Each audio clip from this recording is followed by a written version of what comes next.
Isso! Começando agora mais um E-Show. É empreendedorismo, é inovação, é você à frente do seu negócio. E eu já vou começar chamando meu parceiro, meu parceiraço aqui de bancada. Aí vem pra dentro do E-Show, Cid Alvarez. Um brinde, Tintim. E hoje, champanhe. Que maravilha, hein, Cid? A gente vai falar sobre a região de Champagne e não vou adiantar qual é o espumante que a gente está tomando, mas é um espetacular espumante nacional. Não vou dizer qual é, nacional brasileiro, com um enorme orgulho do que a indústria brasileira está fazendo com o espumante. Então, a gente vai ter hoje o Semenzato, que é uma fera das franquias, tem o apelido de o rei das franquias, e a gente tem o Gastão Bolognese, que é aquela delícia de viagem através do vinho, hoje através do vinho espumante na região de Champagne. A gente só vai parar quando desligarem a luz. É isso aí, grande Cid! Temos mais uma vez o nosso patrocinador que tem nos ajudado aí, dado uma força aqui pro E-Show. Obrigado! Chegou o Semenzato! Legal! Parabéns, Flávio!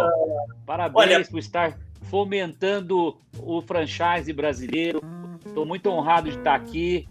Obrigado pela recepção aí, Cid Alvarez também. Delícia, saúde, viu? Ó, eu queria já começar agradecendo, olha só, acabou de chegar agora há pouco aqui a minha casa de gás, que é um belíssimo champanhe. É o Luiz Gastão, olha aqui para vocês, desobedecendo, hein, ó. Aê! Do mundo! Viva! Do mundo! Viva! Que alegria com o meu amigo Semenzato aqui, que eu conheci numa mesa degustando vinhos da Bodega Garçom, aliás, o top da Bodega Garçom, e foi ali que eu conheci o Semenzato. Agora, eu conhecia mais ele bebendo. O bicho aí é máquina de fazer dinheiro, hein? Ó, porque eu trouxe as duas taças, né? Eu trouxe a taça que a Rido desenvolveu para milésime. Como eu estou com um champanhe milésime, eu vou falar hoje tanto do espumante brasileiro, tem todo um esquema para a gente falar, mas eu não podia deixar de abrir um champanhe. E a Belle Cave me mandou essa maravilha dessa Louis Vuitton aqui, milésime. Meu amigo Flávio, meu amigo Cid, Semenzato, que honra estar aqui com vocês, mais uma vez, e que honra estar dividindo um momento tão gostoso com todos os nossos telespectadores aí. Saúde! Vamos fazer um brinde agora, vamos lá! Beleza, Gastão! Saúde! Pim! Saúde! Tintim, saúde! Ô Gastão, temos um problema sério aqui, seríssimo. Pode falar. Que é o seguinte, se você olhar essas 4 pessoas que estão aqui, você vai ver 2 pessoas de preto, que tem cabelo, e 2 pessoas que, vamos dizer assim, que tem menos cabelo e compensam essa quantidade de pelos por metro quadrado com a barba razoavelmente branca. Então eu não sei aonde é que eu estou, onde é que você está. Então eu fico aqui tentando. Espetacular.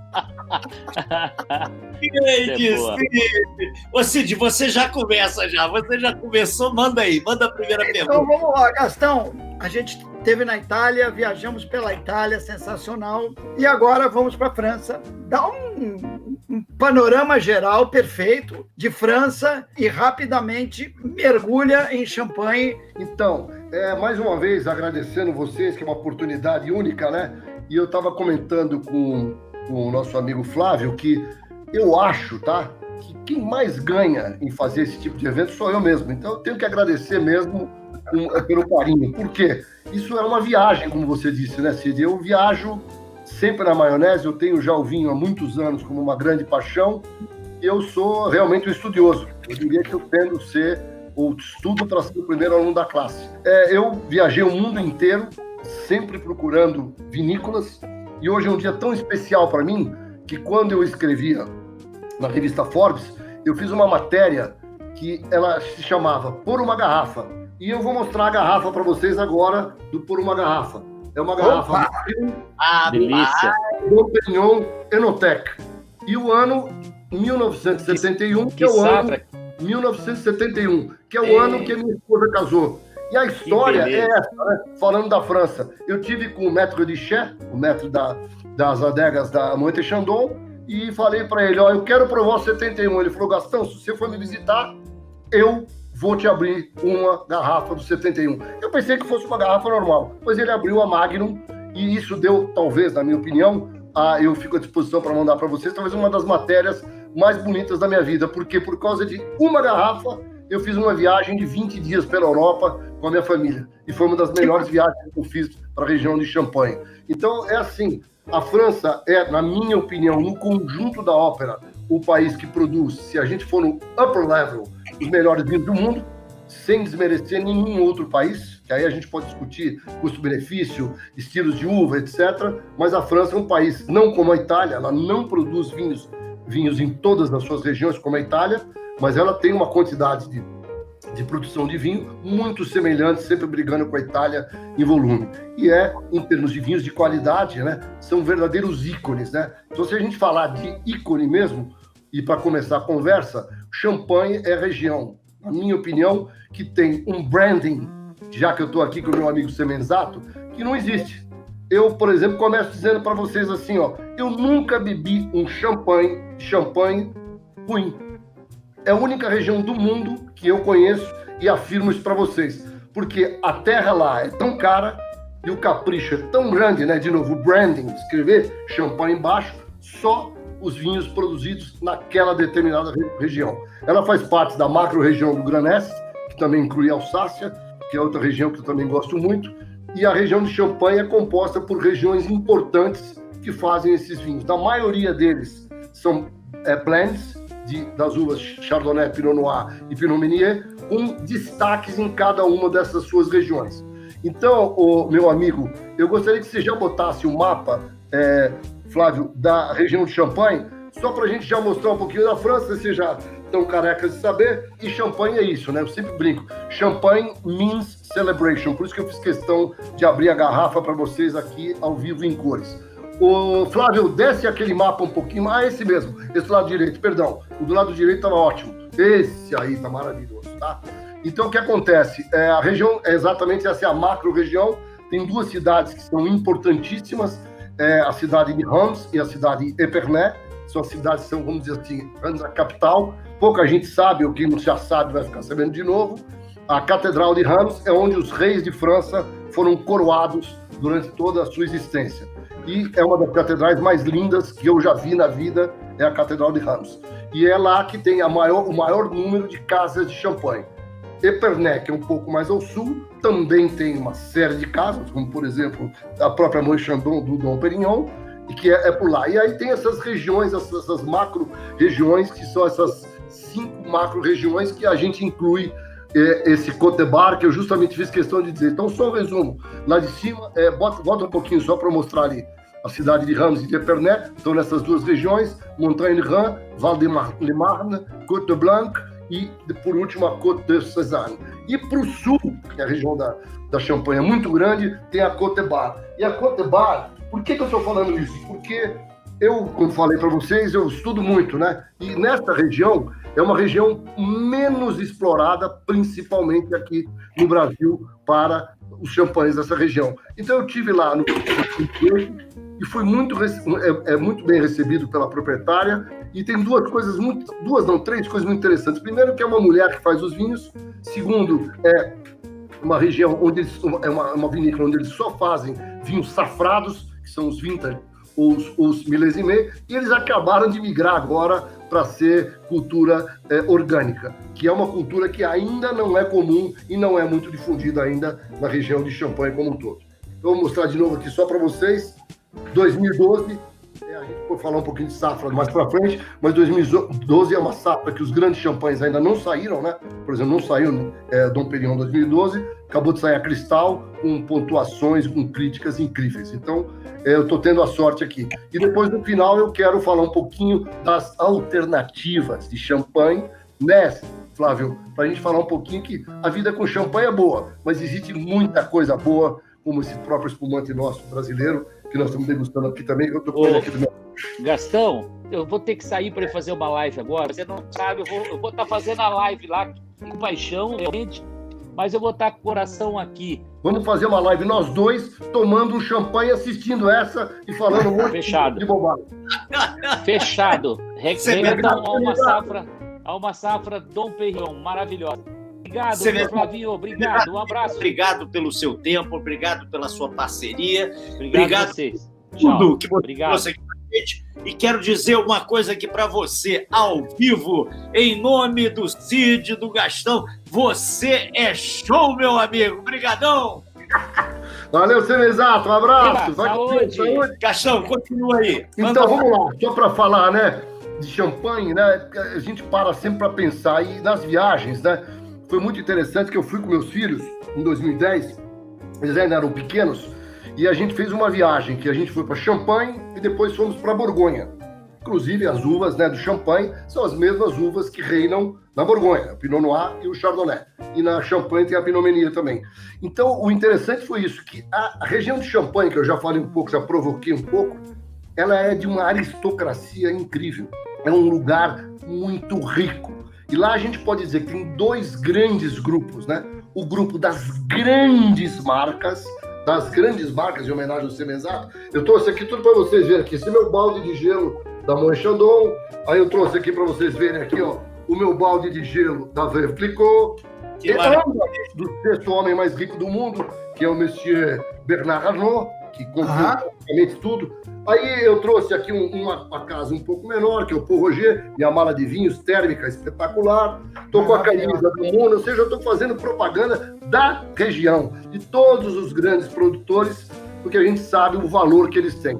E nas visitas que eu fiz lá, foi isso. Logo depois fui para Borgonha, e é completamente diferente. Tudo que tinha de aristocracia, de luxo na Borgonha, principalmente com essas grandes marcas, são visitas imperdíveis. Repito, quem estiver planejando viajar para a França, quem gosta de vinho, junte um dinheirinho e, por favor, visite a região de Champagne. É extremo, o acesso é ótimo. Claro que você, inclusive, tem até níveis de degustação, mas você pode fazer visitas inacreditáveis nessas grandes casas. Nas pequenas casas, aí eu já recomendo um papo mais intimista. Mandar um e-mail para casa, explicar que você é um wine lover, tenta fazer a visita. É espetacular, é uma região lindíssima e única, tá? A Champagne vale a pena e eu recomendo. Depois a gente vai falar um pouquinho aí, se tiver tempo, dos restaurantes e coisas legais que tem lá também pra gente fazer. Bem, mas fala para mim então, Gastão, por favor, me conta aí sobre as características, né? Fala do Brut, né, que é o mais difundido. Aí tem o Millésime, é o Vintage, Rosé, e tem os Cuvée, etc. Conta pra gente aí, como é que é isso aí? Conta qual é a diferença entre eles. Pergunta deliciosa. Então, isso aí realmente precisa de bastante estudo, né? E a gente ainda pode incluir aí, por exemplo, os Blanc de Blancs, que são feitos brancos de uvas brancas, que são os Chardonnays puros, como podemos falar que é raríssimo, tem algumas poucas casas que fazem, os Blanc de Noir, aí podem ser Pinot Meunier e Pinot Noir, ou só Pinot Noir e só Pinot Meunier, são muito raros, e aí depois você tem ainda as classes de demi-sec, etc. Mas você falou tudo. O champanhe Brut, ele é não safrado. Qual é a característica principal de um champanhe não safrado, de uma casa? É o estilo. Normalmente, o estilo é feito como? Eles pegam os vinhos, claro que a maior quantidade é daquela determinada safra, para você ter volume, e depois você inclui vinhos mais antigos e criam uma característica da casa. Então, com todo respeito, a Paul Roger, a Veuve Clicquot, a Moët Chandon, a Perrier-Jouët e qualquer outra, nos produtos Brut não safrados, eles têm muito mais o estilo da casa do que propriamente dito o estilo de uma safra. E aí vem a segunda parte, que são os milésimés. O milésimés e vintage são produzidos somente com uvas daquela safra. Então eles não têm os vinhos de reserva, que eu falei para vocês rapidamente. Eu tive a honra de visitar a Veuve Clicquot e eu fiz uma degustação de Van Clair. Normalmente, os vinhos, antes de fazer a segunda fermentação, os vinhos os brutos são um conjunto de, às vezes, 50, 60, 70 vilarejos ou crus diferentes, para criar isso que eu estou contando para vocês nos brutos do estilo. Quando você vai para o milésime, para o vintage, já prestigia muito mais a característica daquela safra. Então esse que eu estou bebendo hoje foi a primeira vinícola que eu visitei na minha vida que só produz milésimes. Ele não faz a não ser com aquelas uvas daquela safra. Então cria um caráter mais ligado à safra, né, aquela determinada condição climática, que é importante ressaltar aqui para vocês, tá? Existem regiões que as condições climáticas não mudam muito. A Champagne, meu amigo, é uma região super sensível. Tem safras estupendas, como eu falei agora há pouco, da 2012, e se eu contar para vocês que a anterior, a 2011, foi uma safra dificílima, tá? Então, por exemplo, nas safras que são boas, se produz uma quantidade maior de milésimes. Nas safras que não são boas, se produz mais os produtos que são os que não são safrados. Então, basicamente é isso. Deixa eu ver se eu esqueci. Claro que eu esqueci. Então, a gente seguindo, né? Brut. Aí a gente pode ter um Brut Rosé. Dentro do Brut Rosé, a gente tem estilos. São estilos de adição de vinho tinto na champanhe na hora de engarrafar. Ou você faz o champanhe rosé com maceração das uvas. Então, em 1963, o Messier, no ano que eu nasci, 60 e pouco, 63, 64, o Messier de Nonancourt, que era o dono da Laurent Perrier, fez o primeiro champanhe com maceração de uva. Em vez de ter adição de vinho, você deixa a casca do vinho, do Pinot Noir, do Pinot Meunier, mais tempo macerando, dá a cor rosé. Outra coisa maravilhosa, os estilos que você pode ter no mesmo rosé. O rosé de maceração e o rosé com adição de vinho. E por último, que eu já mostrei aqui hoje, nós vamos falar o quê? Das Luxury Cuvées. Todas as grandes casas, todas, sem exceção, produz o seu vinho icônico. O vinho que é o flagship. E que cada vez tem ficado mais sofisticado ultimamente. Então, por exemplo, na Moët & Chandon, a top de linha é a nossa queridíssima Dom Pérignon. Dom Pérignon é a top de linha da Moët & Chandon. Já na Veuve Clicquot, que nós vamos ver já a top de linha é a La Grande Dame, em homenagem à própria viúva. Se você pegar, por exemplo, a Roederer, que é uma casa chiquérrima e faz produtos incríveis, é a Cristal, que vem lá dentro dos tempos dos czares, etc. Como a Deutz faz a Wilhelm Deutz, que é a cuvée do fundador. Então, esses champanhes, eles são realmente joias, tá? E eles ficaram cada vez mais bonitos, né? Eu ia até pegar para vocês aqui, você pegar uma caixa de um Dom Pérignon e olhar a caixa, aquele só por si só já é um presente maravilhoso. E que por dentro tem essas sacanagens aqui, ó, que eu pego para vocês, ó, esse aqui é o Dom Pérignon para servir nas baladas, tá? Ele tem até uma luzinha aqui, se vocês perceberem, aperta o botão, a luzinha acende. Que máximo, rapaz! Meu amigo. Tem uma notícia por trás disso, né? Depois que os baladeiros começaram a tomar champanhe, uma garrafa Magnum de champanhe custava o dobro e mais 10%. Que é o custo do enrolhamento é mais artesanal e, obviamente, a garrafa é mais cara. Só que agora os preços não são mais assim. Eles são quase 3 vezes uma garrafa, ou seja, já está pagando uma garrafa a mais.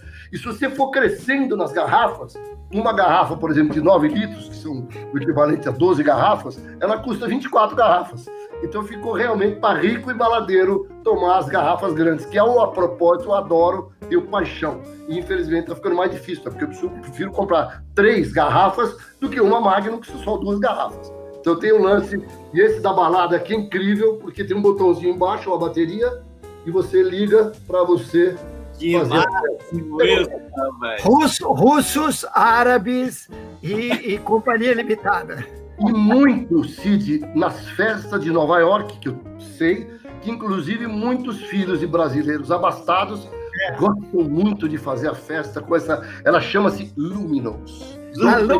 Luminous. Eu que tenho bons amigos, essa daqui eu já bebi, e eu ainda tenho 2 Luminous na minha adega, que meus amigos vêm me trazer de presente, sabem que eu gosto de uma festa, então já me trazem o Dom Pérignon também. Que maravilha! Cid, com você, Cid. E, bom, você já falou sobre as principais maisons, você já deu uma geral. Agora, é uma pergunta dificílima, eu vou te botar numa saia justa. Você tem preferências? Tem preferências sobre determinada maison? A pergunta, Cid, é deliciosa pelo seguinte, né? Uma das coisas que eu mais tenho paixão com as pessoas que eu convivo, é tentar entender o gosto delas. E eu, modéstia à parte, tenho, até por profissão, entre aspas, né? Profissão lateral, esse gosto de provar tudo. Então, você tem que procurar o estilo. Então, uma das coisas, por exemplo, que eu percebo, veio aqui uma moça, mãe de um grande amigo meu aqui em casa jantar, e nós servimos para ela um Krug e servimos para ela um Pau Roger. O Krug custa mais ou menos o dobro do Pau Roger. Ela simplesmente refugou o Krug, e quando eu trouxe a Pau Roger, ela falou assim, ufa, até que enfim. Então, o estilo é o estilo da evolução, que tem um pouco a ver com a oxidação. Então, para falar bem a verdade, a sua pergunta ela é tão linda que depende a minha resposta.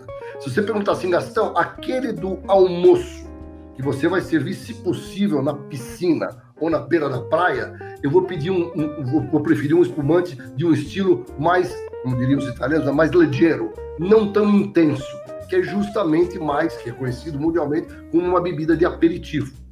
Aí, se você vai crescendo, por exemplo, essa Louis Bruison, que eu ando apaixonado, porque eu visitei, e eu tenho essa ligação, né, dos lugares que eu visito, todas essas vinícolas que nós preparamos aqui para vocês, eu já visitei pessoalmente. E a Louis Bruison eu tive no final do outro ano, me apaixonei pela recepção que eles me deram e principalmente pelo estilo.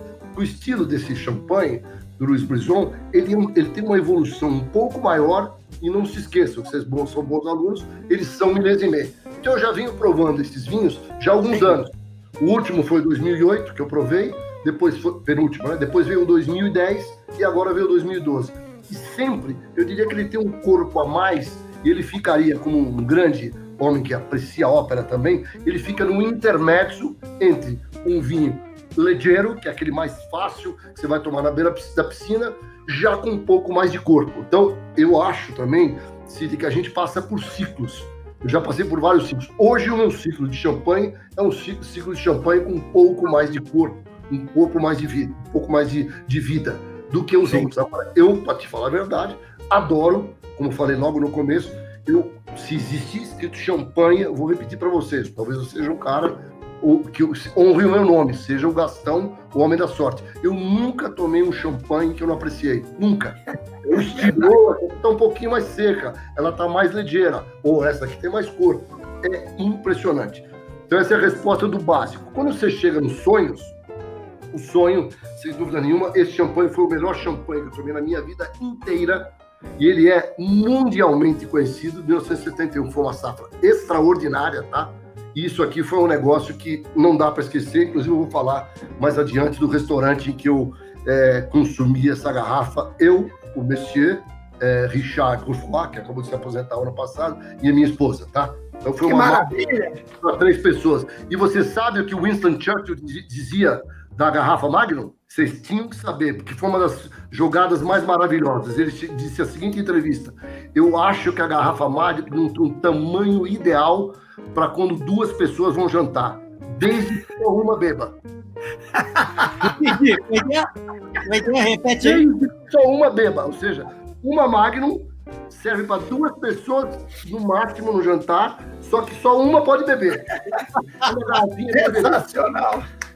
Sensacional. O Churchill sempre dá alegria para a gente. Aliás, a Pau Roger, que eu também visitei e fui recepcionado como rei, é uma casa que o seu Luxury Cuvée chama-se Cuvée Sir Winston Churchill. Exatamente esse lindo que está aqui no meio. Cuvée Sir Winston Churchill. Pessoal, Copacabana Palace, imagina, é um lugar de celebração, pelo menos para mim. Vocês imaginam eu estar aqui com o meu amigo Bastien Collard.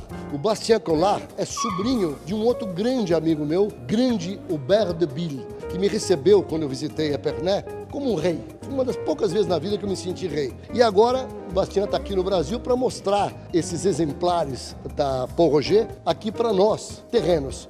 Bastien, tell me about the Pau Roger philosophy and your vision about the Brazilian market. Pau Roger is definitely excellence, independence. Excellence because, of course, we really take care about the quality of our products. And independence because we are still a family business. 100% of the share capital is owned by the family. And we we are only focused on champagne. We have no other activities, so we're definitely some champenois. And regarding the Brazilian market, it's a pleasure to me to be there today because, of course, Brazil is not like the US or like Australia, like a big country, but we've been a very long time relationship with the Brazilian market through Mistral. We're working with for 50 years now, so it's a real long relationship we have with Brazil.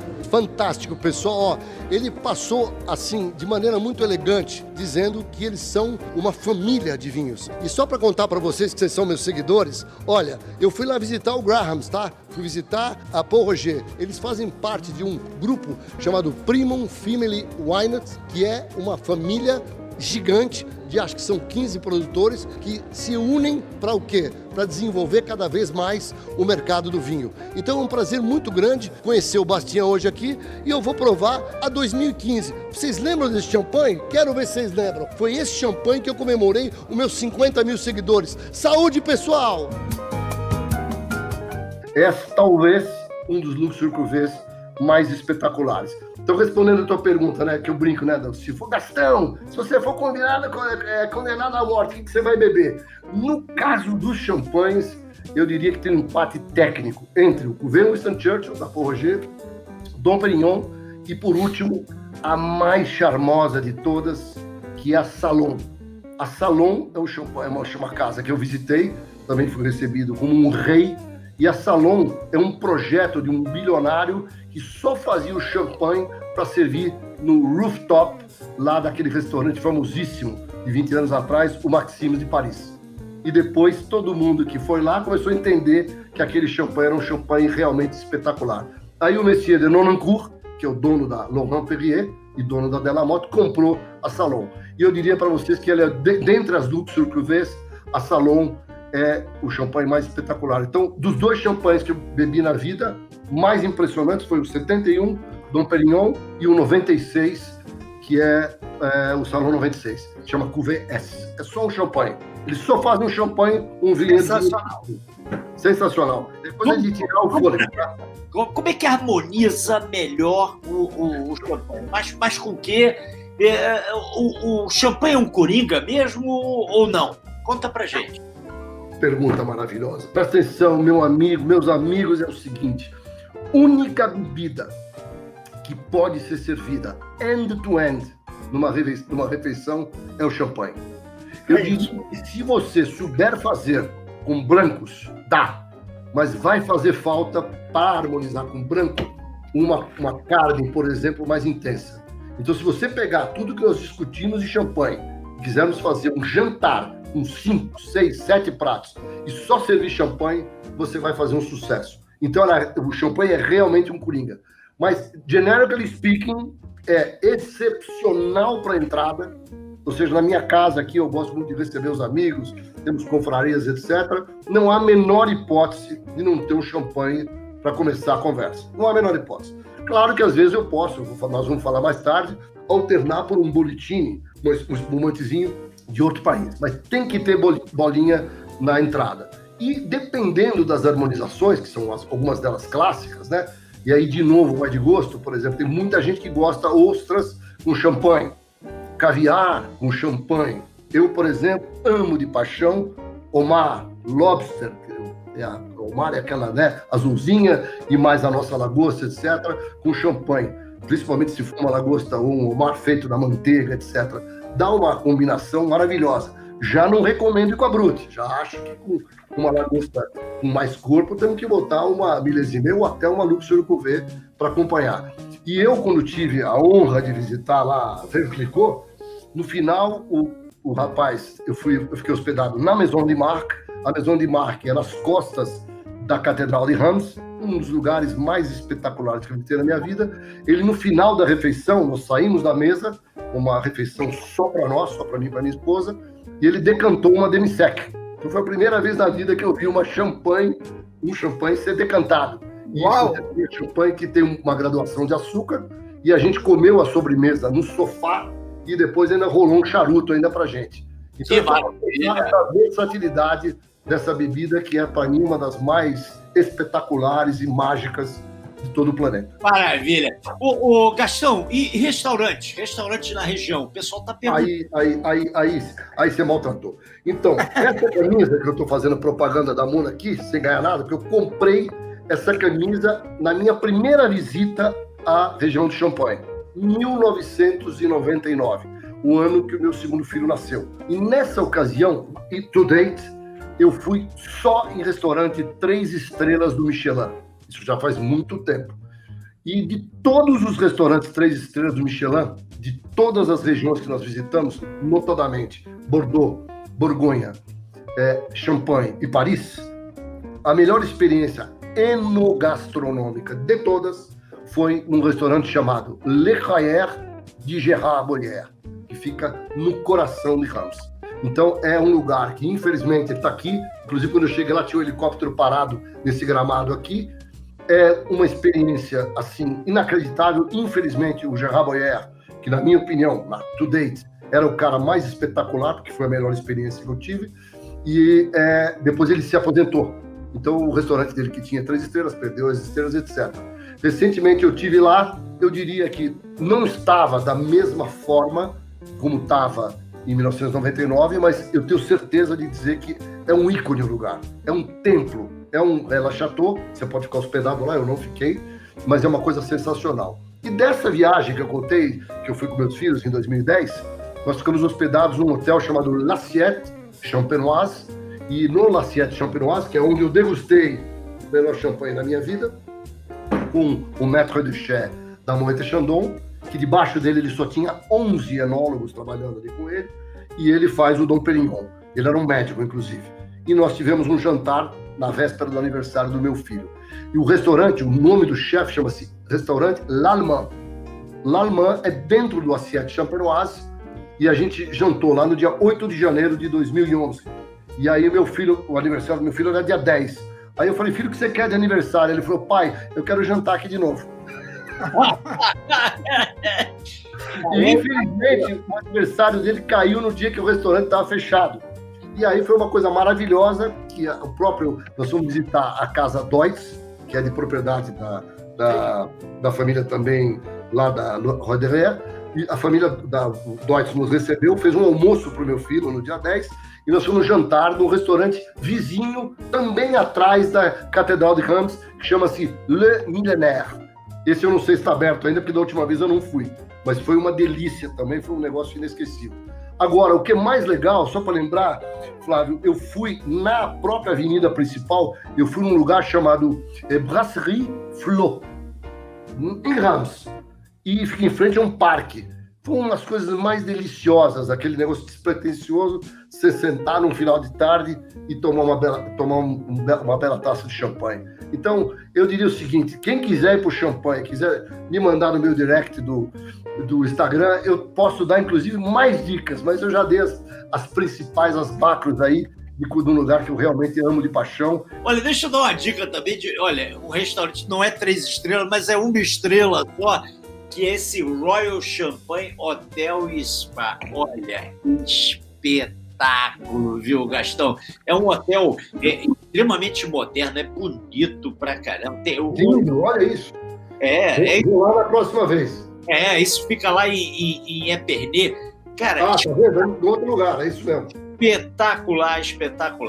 Vale a pena e não só o restaurante, como também o hotel. O que mais que você tem aí pra gente, além dos champanhe? O que a gente pode ter de alternativa ao champanhe?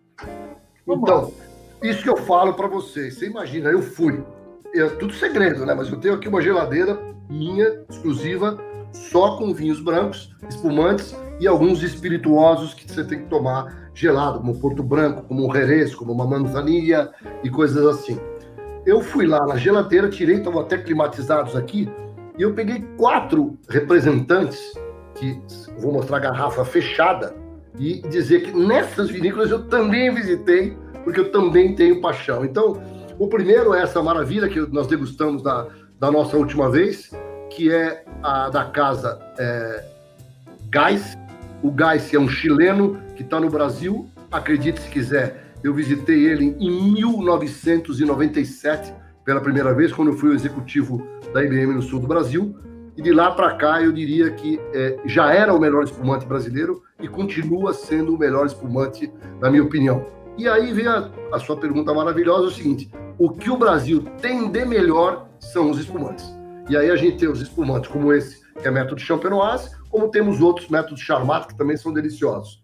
E aí eu peguei, de novo, indo para o custo-benefício, né, que o champanhe, como eu já falei para vocês, não tem champanhe barato, não tem muito, né? There's no free lunch.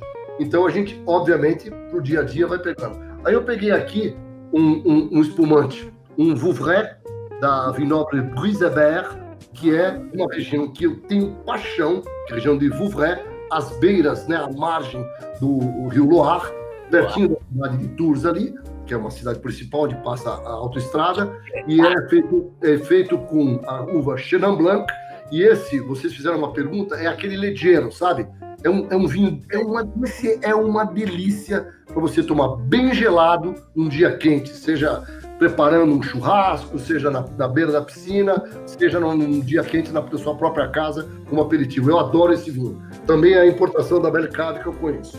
E aí eu peguei hoje eu estou emocionado, né? Porque vocês sabem que eu gosto de esporte também. E esse aqui eu tenho de caixa aqui em casa, tá? É um espumante da região do Trento, é um espumante feito com uvas francesas, mesma coisa, Pinot Noir e Chardonnay, mostly Chardonnay, perdão, e é uma delícia. Esse é o Entry Level, chama Maximum, e ele também tem o Luxury Cuvée, tá? O Luxury Cuvée da Ferrari quase que custa o valor de uma Ferrari mesmo, tá? Esse é um vinho que a gente não pode tomar todo dia. E aí vem as paixões, né? Eu fui visitar essa vinícola na Califórnia, na região de Mendocino County, que é lá no norte, ele fica a cerca de 1h30 lá de Napa, e eu visitei. Olha o nome dele, Roederer Estate. Sabe quem é o dono da Roederer Estate? A Louis Roederer, da França, que faz o cristal que eu já mencionei aqui hoje. Então eu fui recebido lá pelo Michel Salgues, que era um enólogo, e esse vinho não tem no Brasil, eu sempre que viajo trago na mala. Então, como no ano passado eu viajei muito, eu trouxe algumas garrafinhas. Esse aqui é um rosé deles, que eu tenho verdadeira paixão. Rivaliza com alguns champanhes, tá? Talvez ele não tenha a profundidade, a complexidade das maiores, mas ela rivaliza e é excelente. Então essas são as alternativas que eu falaria, né? Brasil muito bem, eu acho que o Val do Loire entrega muito bem, o Trento, a Itália, e eu não tenho aqui, mas, por exemplo, eu estive no Uruguai no ano passado, minha última viagem do ano, e eu visitei a Bodegas Garzon, que foi até comentei, né, que o Semenzato e eu jantamos junto. A Bodega Garzon faz um rosé de Pinot Noir de uma delicadeza, que é uma coisa impressionante. E eu, quando cheguei lá e visitei, o que eles fizeram? Me serviram à beira da piscina. Estava hospedado num hotel, eles serviram o Pinot Noir, uma cor muito clara, sabe? Aquela casca de laranja, bem casca de cebola, bem levezinha, um negócio delicioso, frugal, pra você beber de taça atrás de taça. Então, eu diria que essas são as alternativas que tem no mundo inteiro, né? A própria Alsácia também tem, o Cremant d'Alsace, a Borgonha tem Cremant de Bourgogne, mas entre nós aqui no Brasil não tenho me acertado muito, nem com o Cremant d'Alsace, nem com o Cremant de Bourgogne. Maravilha, Gastão. Sua saudação final e sua despedida, por favor, Gastão. Cid, Flávio, obrigado. Eu repito as minhas palavras, a alegria, vocês me fazem viajar por lembranças incríveis, né? A gente sempre sabe que o cérebro humano é isso, né? Do que a gente lembra, né? A gente lembra das coisas muito ruins das muito boas. No meio a gente esquece tudo. Então hoje eu fiz isso, né? Fui na adega, pegar os vinhos, preparar com o maior carinho essa conversa. Eu realmente agradeço de coração a oportunidade. E, obviamente, agradecer todos os telespectadores. Recebi vários WhatsApps aqui também dos amigos. É muito gostoso poder estar dividindo com vocês um pouquinho do conhecimento, um pouquinho da vontade de passar para vocês a paixão que eu tenho, que acho que todos percebem que ela é inveterada. Então, obrigado mesmo, Cid. Obrigado, Flávio, e contem comigo que nós vamos fazer outras tantas lives aí para nos divertirmos e curtirmos um pouquinho dessa bebida maravilhosa que é o vinho e tudo que o cerca. Que maravilha! Agora, Cid, você, meu parceiraço aí, ó, sua saudação final e sua despedida, grande Cid. Muito feliz, muito feliz. Quinta-feira, abriu o fim de semana. Imagina se fosse fim de semana, amanhã ainda tem muito trabalho para fazer. Mas abrir a temporada alcoólica do fim de semana com champanhe é sensacional. Sensacional.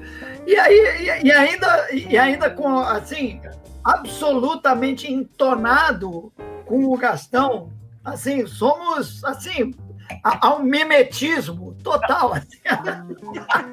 Olha aqui a cor da camisa. Olha aqui. Não, a cor da camisa. Paremos por aí. Que maravilha! Foi muito bom. Titi, salute! Bem, olha aí, ó. Eu queria o seguinte, o nosso amigo Luiz Gastão, em nome do Cid, meu nome, quero dizer mais uma vez aqui, primeiro, obrigadíssimo pela sua alegria, a gente ver a sua satisfação em contar, em falar, mostrar essa sua experiência, olha, muito obrigado, e dizer mais uma vez aqui, ao vivo, no ato aqui, você é show, Gastão! Grande abraço, Gastão, grande abraço, Cid! Obrigado.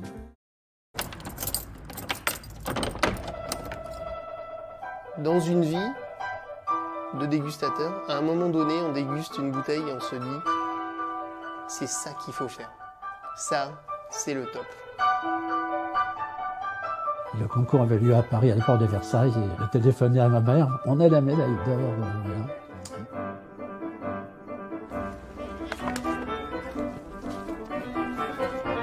La création du champagne a été une véritable rupture technologique.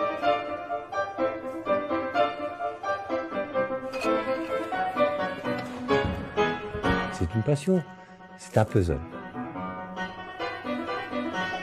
C'est pas l'alchimie, hein. Surtout c'est pas l'alchimie, hein. J'ai horreur de l'alchimie.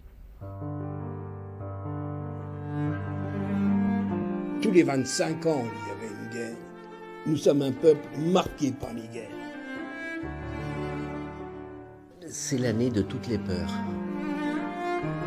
La Champagne est à la limite de la culture de la vigne. Lorsqu'il pleut, comme c'est le cas, si nous ne sommes pas très attentifs, nous n'allons pas à la vendange. Il y a une espèce de paradoxe entre le drame que l'on vit et la manière de célébrer. Boire du champagne, avant tout, c'est partager un plaisir, c'est se faire plaisir. Et il y a un côté érotique dans le partage d'un peu de plaisir. C'est naturel. Toute notre peine est gommée devant une dégustation où on voit les gens comme Le champagne, très tôt, a compris l'intérêt de l'associer à un état d'esprit, c'est la fête, la célébration. Qu'est-ce qu'on va boire avant un repas? On pense au champagne.